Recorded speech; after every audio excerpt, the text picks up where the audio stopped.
Hello जी, अस्सलाम वालेकुम। आप देख रहे हैं इल्म खोज सोच।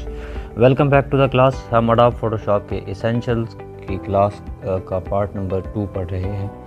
तो आज की जो हम क्लास में है जो इसकी सिलेक्शन थी उसको मोर एक्सप्लोर करेंगे। पिछली क्लास में हमने जो है मूव टूल और जो मर्क टूल था, इसको सिलेक्शन टूल भी बोलते हैं, तो हमने इसको जो है कवर अप कर लिया था। आज की क्लास जो है स्टार्टअप जो हम लेंगे उसको जो है हम प्रॉपर्टीज़ टूल मेन्यू से लेंगे। उसके बाद हम जो है अगले टूल्स की तरफ बढ़ते जाएंगे और फिर देखेंगे कि वो उनसे हम क्या क्या काम कर सकते हैं। तो यहाँ पे प्रॉपर्टीज़ पैनल पे आए तो यहाँ पे मेरे पास जो सिलेक्ट हुआ है उसको कहते हैं जी एरो टूल या मूव टूल जो इसको कहते हैं। ये हमारे पास एक सिलेक्ट हुआ है। अब अगर यहाँ पे जाएं तो ये हमारा है प्रॉपर्टीज़ पैनल। ये सारी जहाँ पे हमें दिखाई दे रही हैं, ये सारी प्रॉपर्टीज़ हमें दिखाई दे रही हैं। यहाँ पे मूव टूल के ऊपर जो आपको ऑप्शन मिलेंगे, यहाँ से ब्रश वगैरह जब हम यूज़ करेंगे आगे, उसके लिए ये फ़ायदेमंद होगा। अभी हमारे पास जो है मूव टूल ये सेलेक्ट हुआ है, ये उसकी प्रॉपर्टी दिखा रहा है। उसके बाद अगली प्रॉपर्टी ऑटो सेलेक्ट की। ऑटो सेलेक्ट हम अब तब करेंगे जब लेयर्स में जाएंगे, बहुत सारी लेयर्स बनाना सीखेंगे।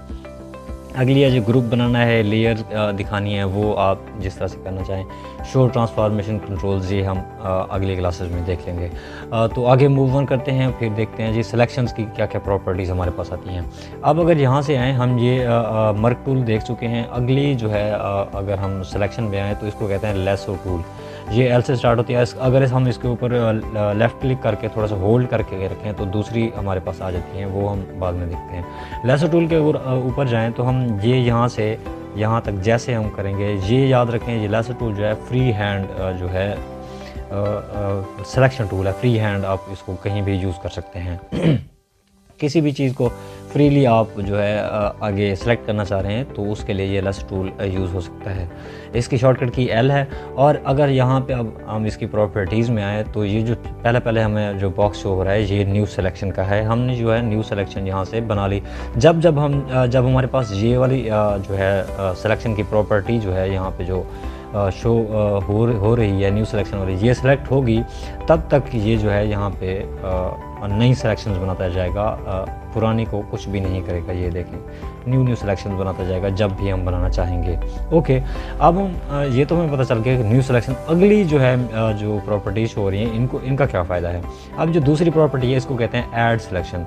अगर आप इसके ऊपर ऐड के ऊपर क्लिक करते हैं, लेट्स सपोज आपने एक बना ली सिलेक्शन, उसके बाद आप इसको क्लिक करते हैं तो आप यहाँ से लेकर यहाँ तक का जो है पार्ट फिर से सिलेक्ट करते हैं और इसको फिर आके मिला देते हैं तो ये इस पुरानी सिलेक्शन के अंदर ऐड होता जाएगा। जहाँ से जहाँ तक आप बढ़ाते जाएंगे ये उसके अंदर ऐड होता जाएगा। ये देखें, ठीक। अच्छा, ये लेसो टूल की एक प्रॉपर्टी, आप इसको जहाँ भी जाके छोड़ेंगे, ये यहाँ से स्टार्ट हुआ था वहाँ पे जाके खुद ब खुद क्लोज हो जाएगा और उधर तक की सिलेक्शन कर देगा। ये लेसो टूल की खुद की प्रॉपर्टी है।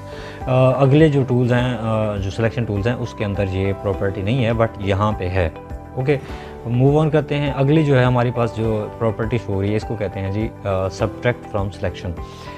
यहाँ से अगर मैंने जैसे ऐड किया था वैसे ही अगर यहाँ से यहाँ तक मैं इसको करता हूँ, ये सेलेक्ट हो गया मेरा पैनल। अगर मैं इसको छोड़ देता हूँ तो ये जो दरमियान वाला जो हिस्सा सेलेक्ट हुआ है ये ख़त्म हो जाएगा, इससे सब्ट्रैक्ट हो जाएगा। ये देखें, अगर मैं यहाँ से यहाँ तक इसको सब्ट्रैक्ट करता हूँ तो ये देखें, कभी कभी ऐसा होता है ऐड ज़्यादा हो जाती है हमारी सिलेक्शन, तो उसको कम करने के लिए आपको फिर से सिलेक्शन ना करनी पड़े, तो इस वजह से आपको उसको सब्ट्रैक्ट कर लेते हैं। ये सब्ट्रैक्ट का जो है ऑप्शन है, ईजी आप इसको कर सकते हैं। आगे है जी ये जो है इसको जो है इंटरसेक्ट करने के लिए सिलेक्शन को बनाया गया है। अगर दो बनी हुई हैं, इसको ऐसे इंटरसेक्ट करेंगे, जो दरमियान वाला हिस्सा होगा वो निकाल लेगा। ये दिखाई दे रहा है आपको, दरमियान वाले हिस्से को जहाँ से भी अगर आप यहाँ से यहाँ तक लेते हैं तो ये इसको ऐसे कट कर लेगा, दरमियान वाले सिलेक्शन को इंटरसेक्ट कर देगा। आगे है जी फीदर जो है हम आगे पढ़ते हैं कि वो किस तरह से वर्क करेगा, लेकिन अभी हम चलते हैं अगले सिलेक्शन की तरफ। ओके, इस सिलेक्शन को ख़त्म करने के लिए आपने लेसो टूल को ख़त्म करने का तरीका ये है, अगर ये सिलेक्शन पूरी बनी हुई है तो आपने एक दफ़ा सिंपली लेफ़्ट क्लिक करना है कहीं भी स्क्रीन के ऊपर, तो वो सिलेक्शन ख़त्म हो जाएगी। ये इसलिए बताया क्योंकि अगली सिलेक्शन जो है उनको ख़त्म करने का एक और तरीका है। ओके, इसके ऊपर लेफ़्ट क्लिक थोड़ा सा किया और उसके बाद जो है हमारे पास आ गया जी पॉलीगोनल लेसो टूल। अब पॉलीगोनल की सिंपल सी तारीफ़ समझने की पहले हमें ज़रूरत है। तारीफ़, पॉलीगॉन एक ऐसी शेप होती है जो जैसी भी टेढ़ी मेढ़ी हो लेकिन वो क्लोज्ड शेप होती है, यानी कि आप उसको जितने भी उसके कॉर्नर्स बना दें, कुछ भी कर दें, लेकिन वो क्लोज़ आपको करनी पड़ेगी उसी पॉइंट से जहाँ से आपने स्टार्ट की थी। ये पॉलीगॉन की जो है सिंपल सी एक जो इसकी तारीफ़ समझ लें। तो अब इसको देखते हैं ये पॉलीगॉन। एक और बात, पॉलीगॉन जो होती है वो स्ट्रेट लाइंस में बनती है हमेशा। ये जो शेप होती है स्ट्रेट लाइंस में बनाई जाएगी और हमेशा वहाँ पे ख़त्म होगी जहाँ पे हमने स्टार्ट किया था। और ये खुद ब खुद ख़त्म नहीं होगी। जैसे लेसर टूल जहाँ से सिलेक्ट होता था हम उसको छोड़ देते थे कहीं भी जाके, वो खुद ब खुद सिलेक्ट हो जाता था, ऑटो जो है क्लोज़ हो जाता था उसकी सरफेस। ये उस तरह से नहीं होगी, हमें खुद करनी पड़ेगी। Let's check this out. यहाँ पे मैं एक लेफ़्ट क्लिक करता हूँ तो यहाँ पे एक पॉइंट बन चुका है। अब जब तक मैं चलता जाऊँगा ये स्ट्रेट लाइन जो है बनाता जाएगा। ये देखें, अब यहाँ पे मैंने एक और क्लिक किया, यहाँ पे एक और वो है जो पॉइंट बना देगा। अब मैं जो इसको नीचे ले जाना चाहता हूँ तो नीचे ले जाऊँगा, सीधा ले जाना चाहता हूँ तो भी सीधा ले जाऊँगा। ये देखें, मैं इसको यहाँ ले आता हूँ। उसके बाद मैं इसके ऊपर फिर लेफ़्ट क्लिक किया और यहाँ से फिर यहाँ तक ले आता हूँ। ओके हो गया। अब मैं यहाँ से फिर यहाँ तक ले गया हूँ तो मुझे ये अभी भी कवर जो है बंद होने का ऑप्शन नहीं मिल रहा। अब जब तक आप इसको बंद नहीं करेंगे ये ऐसे चलती रहेगी। लेसर टूल का था, आपने उसको छोड़ दिया, वो वहीं पे क्लोज़ होगी। उसको ख़त्म करने के लिए आपने लेफ़्ट क्लिक कर दिया कहीं भी स्क्रीन के ऊपर तो वो ख़त्म हो जाती थी। ये ऐसे नहीं है। तो आपने जहाँ से स्टार्ट किया था उसके ऊपर अगर उसी पॉइंट के ऊपर जाएंगे तो इस लेसर टूल के साथ आपको ज़ीरो ओ सा बना हुआ मिलेगा। अब यहाँ से इसको हटा लें तो ये नहीं मिल रहा, यहाँ पे जाएंगे तो फिर ये ओ बना हुआ मिल रहा है। तो इसका मतलब है आप उसी स्टार्टिंग पॉइंट पे आ गए हैं, उसी ओरिजिन पे आ गए हैं जहाँ पे आपने स्टार्ट किया था। तो इसके ऊपर लेफ़्ट क्लिक करेंगे तो ये खुद ब खुद क्लोज़ हो जाएगी और खुद ब खुद जो है ये एक सिलेक्शन बन चुकी है। क्लियर। आगे बढ़ते हैं, इसकी प्रॉपर्टी में जाते हैं और यहाँ पे जो है इसकी भी उसी तरह से प्रॉपर्टी है। इसके अंदर अगर कुछ ऐड अप करना है तो उसी तरह से ऐड होगी जिस तरह से आपने पहले सिलेक्शन बनाई थी। ये देखें, मैं इसके अंदर रेक्टेंगल जो है एक ऐड अप कर रहा हूँ तो ये उसके अंदर जो है ऐड अप होता जाएगा। ओके, उसी तरह से इसको सब्ट्रैक्ट करना है। ये देखें, यहाँ से यहाँ तक, यहाँ से यहाँ तक और यहाँ से इसको हम इस पार्ट को जो है हम सब्ट्रैक्ट कर रहे हैं तो ये वाला पार्ट ख़त्म और ये वाला पार्ट हमारे पास बच गया। जहाँ से जहाँ तक सिलेक्शन करेंगे वो वाली जो है ख़त्म करेगा। अब थोड़ी सी जो है इस जो हमारे पास ये वाला लेसर टूल है पॉलीगोनल, इसकी थोड़ी सी एक जो है हम सिंपल सी एक छोटी सी एग्जांपल देख लेते हैं। चलते हैं, हमारे पास एक और जो है विंडो ओपन हुई हुई है। यहाँ से मैंने एक पिक उठाए हुए है, ये अनस्प्लैश से या किसी भी वेबसाइट से या गूगल से आप उठा लें। तो यहाँ पे हम पहले अपनी प्रॉपर्टी सेलेक्ट करेंगे न्यू सिलेक्शन की, उसके बाद हम इसको सेलेक्ट करते हैं। ये यहाँ पे यूज़ होता है, यानी कि जहाँ पे स्ट्रेट चीज़ें होंगी वहाँ पे उनको सेलेक्ट करने के लिए ऐसे टूल्स इस्तेमाल किए जाते हैं। ये आपको साथ साथ बताया जा रहा है कि आप कौन सी प्रॉपर्टी कहाँ पे यूज़ करते हैं, कौन सा टूल कहाँ से यूज़ करते हैं। अब मैंने वहाँ से स्टार्ट किया, स्टार्टअप से, और मैं इसको यहाँ तक ले गया। यहाँ से फिर मैंने एक और सिलेक्शन क्लिक किया और यहाँ से यहाँ तक, फिर यहाँ से ये यहाँ तक और फिर मैं इसको नीचे ले आता हूँ।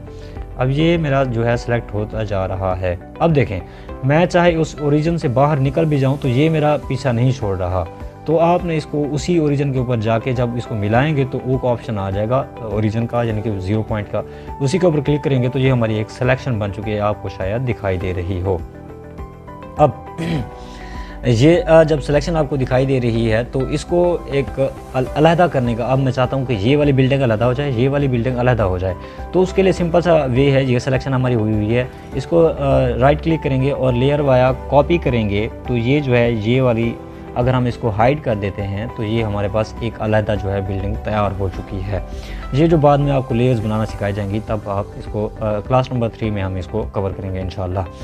तो इस तरह से ये एक सिलेक्शन करके जो है सिंपल सी बिल्डिंग है जिसके ये कॉर्नर टाइप इस तरह से बने हुए हैं जो पॉलीगोनल सिलेक्शन के थ्रू आप उसको कवर अप कर सकते हैं, उसको निकाल सकते हैं। ओके, हम थोड़ा सा एक और काम कर लेते हैं। हम इस लेयर को जो है डिलीट कर देते हैं और एक थोड़ा सा और काम करते हैं, फीदर को थोड़ा सा समझ लेते हैं इसी सिलेक्शन के अंदर।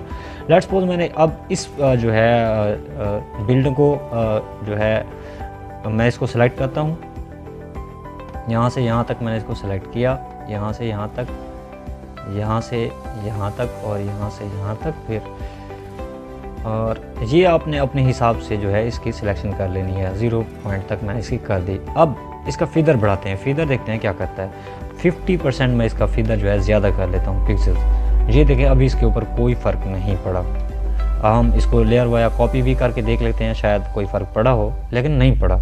ओके, अब क्या हमने गलती की? गलती हमने ये की, जो फीदर है वो पहले हमने सेलेक्ट करना था। फीदर को पहले आपने लगाना है, उसके बाद उसकी सिलेक्शन करनी है। हर सिलेक्शन का ये रूल है, आपने सबसे पहले फीदर फिक्स करना है, उसके बाद जो है इसको आगे बढ़ाना है ताकि फिर आगे कोई मसला ना हो। ओके, अब यहाँ से यहाँ तक हम गए और यहाँ से यहाँ तक फिर से जा रहे हैं। अब हमारा फीदर लगा हुआ है 50 पिक्सल्स का, तो उसी हिसाब से अब ये उसकी सिलेक्शन बनाएगा। हम देखते हैं कि ये फीदर करता क्या है। बेसिकली हमारा मकसद फीदर की जो है आगे वर्किंग देखनी है। तो इसको 0 पॉइंट पे मैं अब ले आया हूँ। अब जब मैं इसका जो है वो बनाऊंगा तो देखेंगे क्या होता है। फीदर शायद आपको यहाँ पे भी सही समझ ना आए, अगली सिलेक्शन में हम इसको देख लेंगे। ये देखें, यहाँ से चीज़ें आपको ब्लर होना दिखाई दे रही हैं, तो ये फीदर टाइप होता है। गोलाई उसके अंदर पैदा करने के लिए फीदर हम शो करते हैं। तो इसको अभी हम वापस चलते हैं हमारे जो पहला वाला प्रोजेक्ट था उसी के ऊपर। अच्छा, ये अब हमारी सिलेक्शन सारी बन चुकी हैं। हम इनको सारी को सब्ट्रैक्ट कर लेते हैं और उनको ख़त्म करते हैं। सारी याद रखें कभी भी ख़त्म नहीं होंगी, आपको एक ना एक तो है जो है छोड़नी ही पड़ेगी। तो यहाँ से यहाँ तक कर लेते हैं, यहाँ से फिर यहाँ तक। ये आप अपने हिसाब से जल्दी जल्दी कर लीजिएगा। मैं इसको थोड़ा स्पीड अप कर रहा हूँ।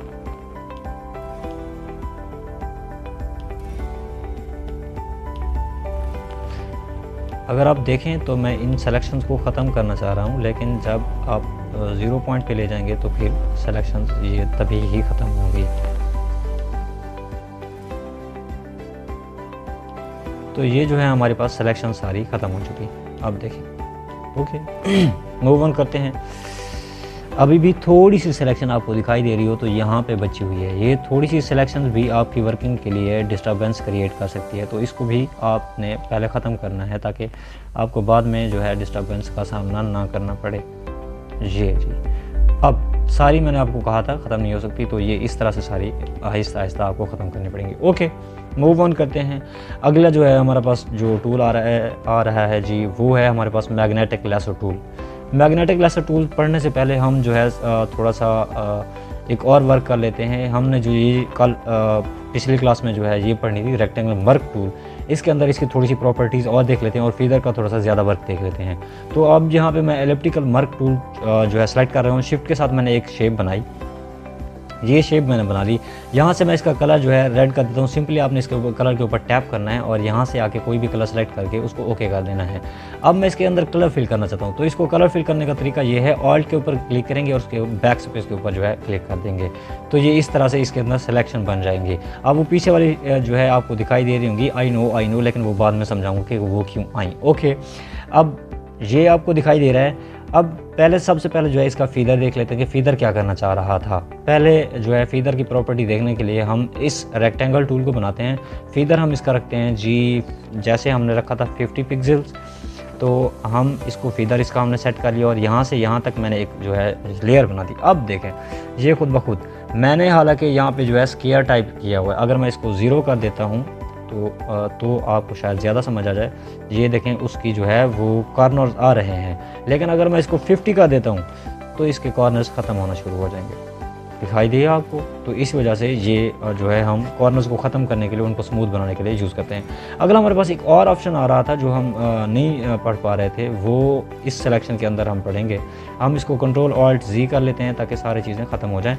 तो यहाँ से हम एक और एलिप्टिकल मर्क टूल ले लेते हैं और यहाँ पर हमने इसको बना दिया और ऑल्ट बैक स्पेस कर दिया। ओके, अब यहाँ पे एक और ऑप्शन आपको दिखाई दे रहा होगा, एंटी एलियास। एंटी एलियास का क्या पर्पज़ है हम ये देखते हैं थोड़ा सा। ओके, इसको थोड़ा सा करते हैं जी, जूम इन करते हैं हम थोड़ा सा इसको और फिर देखते हैं कि एंटी एलियास कहना क्या चाह रहा है। हम इस मर्क टूल को ख़त्म कर देते हैं। ओके, हम थोड़ा सा एक बार फिर से जूम करेंगे। ओके, तो यहाँ पे जो चीज़ें आपको ब्लर होती हुई दिखाई दे रही होंगी, ये जो 2 पिक्सल्स हैं ये आपको ब्लर होते हुए दिखाई दे रहे होंगे। ये अभी इनको देख लें। एक और शेप बनाते हैं एंटी एलियास को जो है अनसेलेक्ट करते हुए। इसको हमने डीसेलेक्ट किया और उसके बाद हमने एक और शेप बनाई जी, इसी मर्क टूल के ज़रिए एक और शेप बनाई। इसको हम ऐसे विदाउट एंटी एलियास बना रहे हैं। ओके, इसको भी ऑल्ट के साथ बैक के साथ फिल कर देते हैं। ओके, अब हम इसको भी थोड़ा सा जो है एक बार फिर से हम इसको जूम करके देखने की कोशिश करते हैं। ये भी हमने देख लिया, इसके अंदर जो है थोड़ी सी कहीं पे आखिरी जो पिक्सल्स थे वो ब्लर हो रहे थे। ओके, अगर हम यहाँ पे चलें, दूसरे वाला जो हमने anti alias without anti alias किया है, तो उसके ऊपर थोड़ा सा चलें तो हम उसको देख लेते हैं कि वो क्या दे रहा है। ये देखें, यहाँ पे आपको ब्लर होता हुआ नहीं दिखाई दे रहा होगा। अब एंटी एलियास का मेन पर्पज़ ये होता है कि जो आपकी शेप एकदम से कर्व हो रही है, एकदम से जो है रोटेट हो रही है, तो उसके अंदर थोड़ी सी स्मूथनेस पैदा कर देता है, ताकि पता ना चले कि कहाँ से चीज़ें कट हो रही हैं। यहाँ पे आपको सिंपल से कट दिखाई दे रहे होंगे, यहाँ पे आपको कट दिखाई नहीं दे रहे होंगे। ये स्मूथ बनाने के लिए जो है इसको यूज़ किया जाता है। कंट्रोल ऑल्ट जी करेंगे, सारा जो है फंक्शन ख़त्म करेंगे। ओके, अगली जो है हम उसके ऊपर चलते हैं, और ये है जो है मैग्नेटिक लेसो टूल है। मैग्नेटिक लेसो टूल ये समझे एक मैग्नेट की तरह वर्क करता है, खुद ब खुद चिपकता जाता है, खुद ब खुद जो है ऑप्शंस बनाता जाता है। उसके जो है पॉइंट्स जो है की नोट्स वगैरह, फ्रेम्स वगैरह, वो खुद ब खुद बनाता जाएगा, आपको बनाने की ज़रूरत नहीं होगी। लेकिन आपको ख़त्म इसको भी उसी तरह से करना होगा, 0 पॉइंट के ऊपर जाके ख़त्म करना होगा। ये बिल्कुल उसी तरह से है जैसे हमने मैग्नेटिक जो दूसरा टूल था, लेसो टूल, जो हमारा दूसरा पॉलीगोनल लेसो टूल था, उसके अंदर ये था कि हमें खुद ब खुद पॉइंट लगाने पड़ते थे, लेकिन ये खुद ब खुद पॉइंट्स लगाता जाएगा। मैग्नेटिक टूल का ये फ़ायदा है। अब मैग्नेटिक टूल को हम कहाँ पे यूज़ कर सकते हैं? आपका पहला सवाल होगा, ऑब्वियसली होगा, ये चीज़ों को बहुत ज़्यादा ईजी कर देता है। लेट्स सपोज मैं इस जो है शेप की जो है एक सिलेक्शन करना चाह रहा हूँ, तो मैं क्या करूँगा, थोड़ा सा इसको हम जो है जूम इन कर लेते हैं। उसके बाद हम यहाँ से मैग्नेटिक लेसो टूल लेंगे, और इसके बाद यहाँ पे मैंने पहला पॉइंट क्रिएट किया, और आहिस्ता आहिस्ता जितना आप इसको स्लोली करते जाएंगे, उतना ये स्मूथली और एक्यूरेट जो है इसके अंदर सिलेक्शंस पैदा करता जाएगा। ये देखें, तो मैं इसको जितना स्मूथली और जितना मेरा हाथ, ये आप अपने हाथ को कंट्रोल कर सकते हैं, जितना आपकी हाथों की जो है वो होगी, उतनी ही ये खुद उसकी सिलेक्शन खूबसूरत करेगा। ये देखें, अब मैं जैसे जैसे जल्दी जल्दी बढ़ाता जा रहा हूँ, ये फिर भी उसके साथ जो है चीज़ें लगाता आ रहा है, बट उतनी एक्यूरेट नहीं लग रही, तो इसको आपने उस हिसाब से यूज़ करना है। अब मैं इसको जब 0 पॉइंट पे क्लिक करूँगा, तो ये इसकी सिलेक्शन बन चुकी है, और इसी को अगर मैं जो है लेयर या कॉपी कर लेता हूँ, तो ये समझें मेरे एक शेप के अलग से शेप, पहला वाला जो शेप था हमारा, वो बैकग्राउंड हम जो है ब्लू था, अब यहाँ पे जो है हमारा ट्रांसपेरेंट बैकग्राउंड हो गया। लेट्स सपोज हम इसका थोड़ा सा जो है बैकग्राउंड भी चेंज कर देते हैं, तो इसको इस तरह से करेंगे, और इसका कलर जो है हम ब्लू कर देते हैं। ये देखें, और इस लेयर को तो थोड़ा सा, ये हम लेयर्स में पढ़ेंगे बेसिकली, लेकिन मैं अभी आपको दिखा रहा हूँ कि हमने चीज़ क्या की है। ये देखें, ये मैग्नेटिक लेसर टूल के हमने उसकी जो है सिलेक्शन की, उसके बाद स्मूथ करना है आपने। आप वर्किंग करेंगे, प्रैक्टिस करेंगे तो आपको आ जाएंगे, लेकिन ये हम इस तरह से मैग्नेटिक लेसर टूल का जो है वर्क कर रहे होते हैं। मूव ऑन करेंगे, इन सारी लेयर्स को डिलीट करते हैं, हम फिर से अपने प्रोजेक्ट के ऊपर चलेंगे, और जो है इस जो है सिलेक्शन को ख़त्म करने के लिए आप एक तो जो है 2 ऑप्शन यूज़ कर सकते हैं। बैक स्पेस का जब आप यूज़ कर रहे हो, लेट्स सपोज मैंने यहाँ से जो है सिलेक्शन बनाई और यहाँ तक ले गया, और मुझे ये पॉइंट्स नहीं चाहिए, तो मैं इसको बैक स्पेस करता जाऊँगा, ये खुद ब खुद डिलीट होती जाएंगी। ओके, अब हम इनको ख़त्म करना चाह रहे हैं, तो क्या करेंगे, हम इसके ऊपर सब्सट्रैक्ट फ्रॉम उसके ऊपर जाएंगे, लेकिन इसको पहले ख़त्म करना है। सब्सट्रैक्ट करेंगे, और यहाँ से यहाँ तक इसको बिल्कुल ख़त्म कर देंगे, सारी की सारी सिलेक्शन को। ओके जी, यहाँ से यहाँ तक होगी, लेकिन ये थोड़ी सी बच गई है, तो इसको ख़त्म करते हैं। ओके, ये यहाँ तक मैंने इसको कर दिया ख़त्म। ओके, तो ये सिलेक्शंस बिल्कुल जो है ख़त्म हो चुकी हैं। अगली सिलेक्शन के ऊपर चलते हैं, और इसको कहते हैं जी quick selection tool. Quick selection tool का क्या मकसद है, उसके ऊपर फिर से हम अपने इसके ऊपर आ रहे हैं। तो ये जो है क्विकली जल्दी जल्दी सिलेक्शन करेगा। उसके अंदर क्या होगा कि आप एक ही कलर को, जो बहुत ज़्यादा कलर शाइनी हो रहा होगा, उसी के ऊपर आपने क्लिक करना है, उसको जल्दी से पिकअप कर लेगा, और ये जो है उसके अंदर सिलेक्शन क्रिएट करना शुरू कर देगा। ये देखें, इसको आपने करना क्या है, सिंपली लेफ़्ट क्लिक करके थोड़ा सा ड्रैग करना है, ये खुद ब खुद जो है शेप की सिलेक्शन अब कर चुका है। उससे ज़्यादा एक्यूरेट होगी अगर हम इसको कंट्रोल जे करें, और उसी तरह से एक और प्रोसेस करें, और इसके अंदर जो है हम एक और जो है जो बैकग्राउंड जो है क्रिएट करें, और यहाँ से हम इसका फिल जो है हम कोई भी ब्लू रख देते हैं, लेट्स सपोज, और इस लेयर को थोड़ा सा ऊपर ले जाते हैं, तो ये देखें उससे ज़्यादा एक्यूरेट हुई है मैग्नेटिक लेसर टूल की निस्बत। ये क्विक सिलेक्शन है और बहुत ज़्यादा यूज़ होती है, आप इसको कर सकते हैं। कंट्रोल ऑल्ट जी कर देंगे, हम फिर से अपने प्रोजेक्ट के वापस आ चुके हैं। ओके, अब ये भी उसी तरह से ही वर्क कर रही है जैसे दूसरी जो है सिलेक्शन यूज़ हो रही थी। ये देखें, यहाँ से यहाँ तक, यहाँ से यहाँ तक, जैसे आपने चाहना है उसी तरह से इसको सब्ट्रैक्ट करने का यहाँ पे ऑप्शन मिल रहा है। ओके, ख़त्म करने के लिए।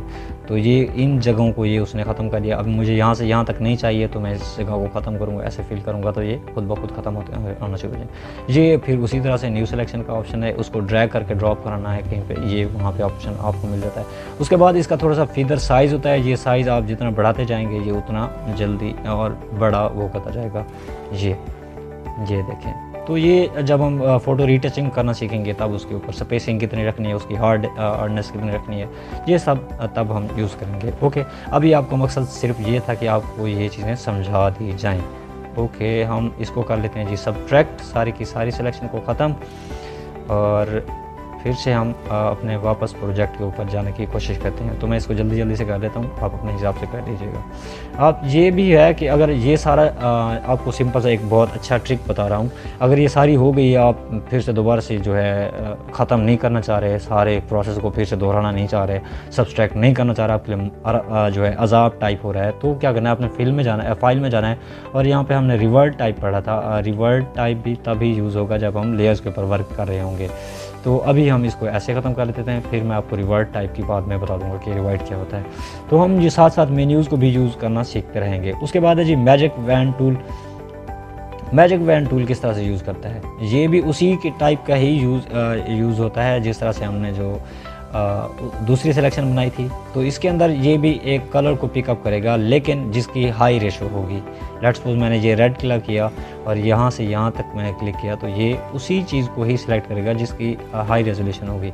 अब ये आपको दिख रहा होगा कि ये रेड तो मैंने जो है क्लिक किया है, रेड तो हो रहा है, लेकिन बाकी रेड जो है वो किधर है। तो ये पॉइंट सैम्पलिंग यहाँ पे लगी होती है।